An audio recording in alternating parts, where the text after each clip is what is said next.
We good to go? All right. Like a typical Monday, kind of recapping the game from Saturday after being able to watch the tape. Really offensively, had some opportunities that we didn't take advantage of. I didn't think we played as well as we could have. Credit to Utah.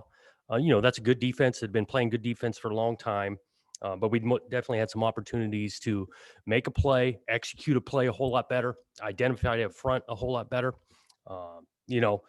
Protection at times wasn't there, and then we had some open receivers, we didn't hit them, and so obviously there's a lot to clean up there offensively. Defensively, I do appreciate the effort, all of us do, in regards to that fourth quarter play, giving us a couple of opportunities to get ourselves back in the game, let alone take the lead. Had opportunity to do that.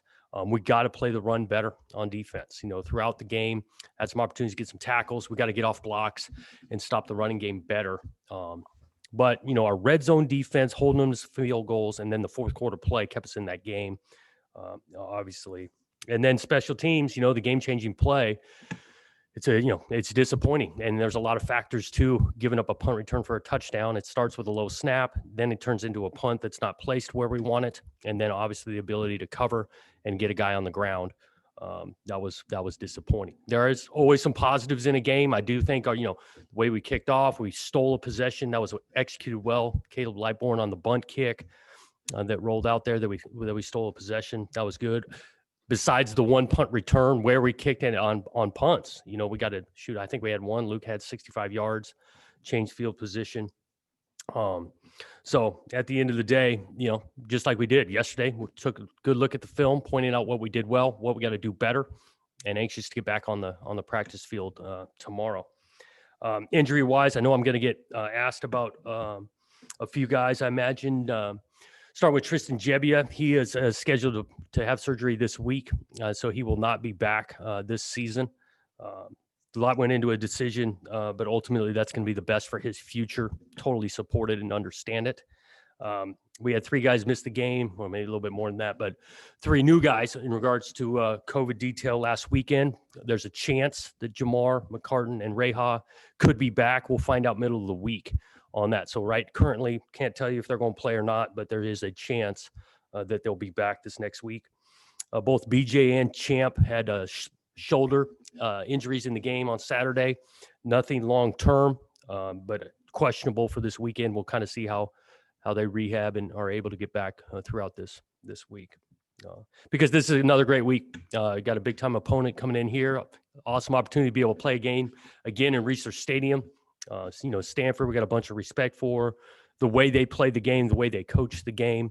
I think we're getting a confident team. They've had 2 nice wins in a row now, especially last weekend. I thought they looked really good. Offensively, moving the ball, get a high-level quarterback. They were awesome on third down last weekend against a good defense in UW. And so these guys will be a challenge that we're excited to take on Saturday. With that, questions? Jonathan, what was the surgery for? Is it a torn hamstring? What is the injury prognosis there? I'm not the doc. I know it's a hamstring, and greater detail than that, I don't know. But it is best course of action for him to be able to come back and play this game healthy. Jonathan, in regard to Jefferson, you're saying it's possible Saturday. You don't know at this point. Is that what you're saying? That's exactly right. Yep. So when he's in quarantine, are they able to do any workouts at all by themselves, or do they have to stay in their apartment or house, and not do anything for 10 days?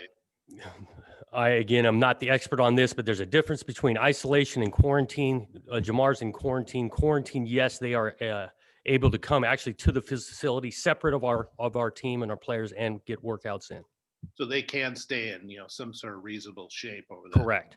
And all 3 of those guys are in quarantine. And then did you mention David Morris? Where is he at right now? He has not gotten back, and do not see him playing this weekend. Just been very limited and missed a few days of practice for health reasons. And Noose made the trip, but he did not play Saturday. He was available to play.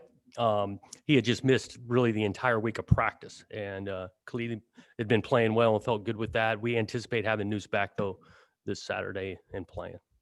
And on the depth chart, Caleb is still listed as the punter, but is Luke taken over that position, or? We're going to continue to mix that, and that's not just strictly on Caleb. Some of it was, we wanted to move the pocket a little bit. Luke's left-footed, and so being able to change up the scheme on punts. So there's a chance this Saturday you might see both the guys. To like about Chance, it seemed like he was a lot more comfortable throwing the ball downfield, maybe more than we've seen in previous weeks. What were some things new that you saw out of him that you? I think he is a good deep ball thrower, and we wanted to take some chances, not just because of his skill set throwing the deep ball, but, it's tough to go 12, 15 play drives against Utah. I thought Chance did a good job moving his feet, extending the play. He had some scrambles for first downs that kept drives alive. That's a part of his game. We do anticipate him playing better in game 2, just like anybody. Their first start, there's a bunch to learn from, and get some things cleaned up and play better in week 2. In regard to the running back rotation, if BJ and Jamar are not able to play, where do you go from there? Is it all on Calvin, or do you have a definite number 2 guy, or do you go more with some receivers running the ball a little bit more? Or? I think it would add to our variety, but Calvin, would be the lead back. Teron did get a carry in the game. Him and Isaiah Newell would be the next 2 guys up behind Calvin. And then really in every game, we're going in with options of getting the ball on the edge, whether that's Champ, Bradford.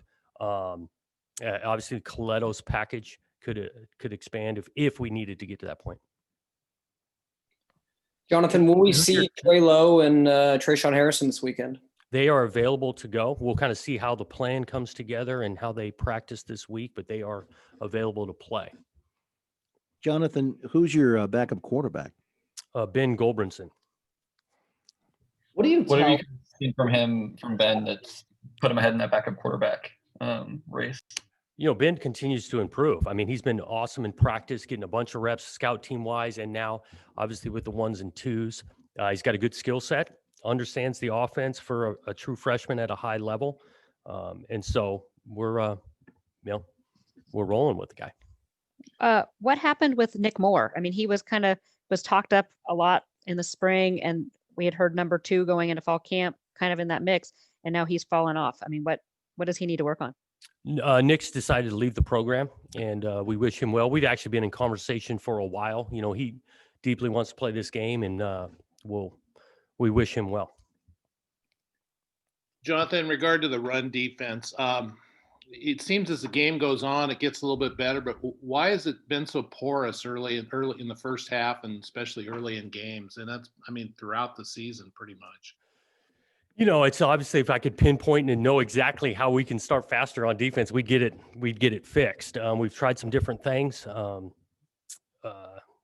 We do. We want to play well in the first half of games on both sides of the ball and execute and get some guys on the ground tackling, and we want to score on every drive in the first half. But we're going to continue to work at it, and hopefully we get it figured out this game. What do you tell Chance after the kind of emotional roller coaster he's had over 2 weeks, from, scoring the go-ahead game-winning touchdown on your first touch to coming up just short in a very similar situation a week later? As a former quarterback yourself, do you have those conversations with them about just being kind of in that place and how to manage that emotion and stress there? I think it's an emotional game we play.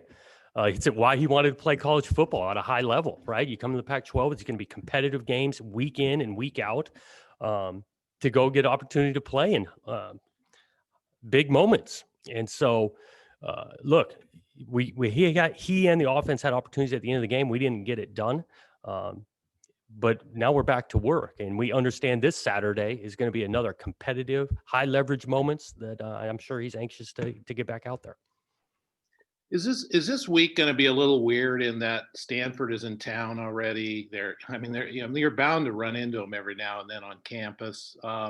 Is that going to be weird?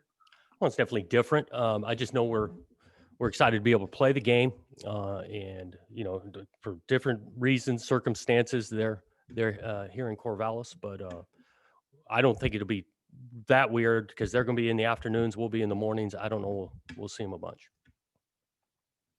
Obviously, it's been a little bit of a struggle for Calvin Tyler to get carries during his career just because of the backs in front of him. I guess how cool is it to see him kind of take this opportunity after all the injury struggles that he's had? No question. Excited for him. He's worked really hard to come back from some of those injuries. He's worked really hard with, like you mentioned, some guys that are just in front of him. He scores a couple of touchdowns. He actually had a couple of good carries where that were just 2 or 3 yard runs that weren't blocked all that well, and he fell forward. And so I think he's another guy with that experience from last week that'll play better in game 2. Wanted to ask you about Anjay. He has so much charisma and joy when he's out there playing and on the sideline and everything. How does that rub off on other players? Well, I know they recognize it. They voted the guy captain now back-to-back years because he does. He's got a ton of energy, not just in the games. You should watch the guy practice. He's got great effort in practice, turning and running to the ball, always taking each rep with passion and energy. And I think it turns into how he plays on Saturdays. I mean, he had some couple great reps on Saturday of chasing runs down from the backside and making the game physical. So I know our guys, teammates recognize that the game means a bunch to him, and that's why they voted him a leader. Have any seniors told you that this year is it for them, or are all those conversations taking place after the season? Yeah, I think we've had some conversations with guys, but nothing's definitive. I mean, they got to kind of see how this season plays out, for themselves, but also how we play, and then make the best choice for them after the season's end. So we'll get some certainty the week or two after the season. How tough is it to see kind of everything that Tristan's gone through with kind of a long journey here and going through a year as a backup, and then to really lose another year for factors that are out of his control?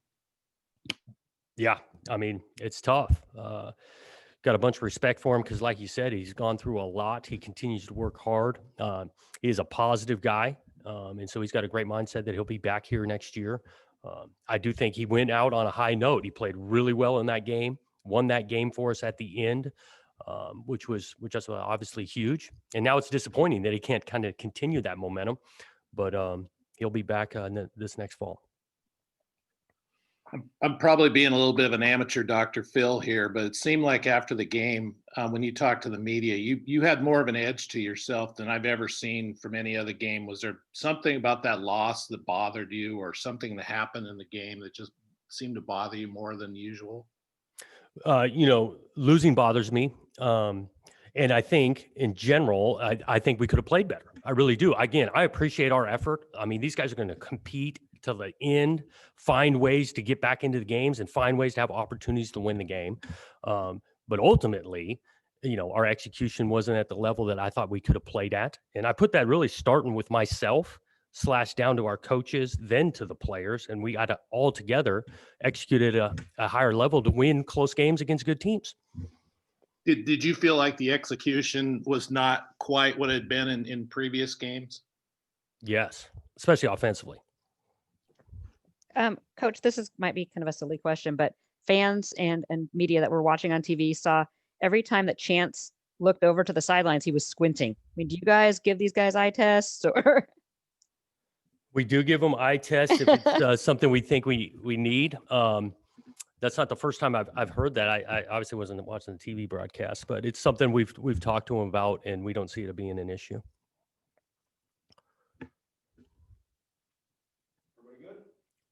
Okay, thanks, guys.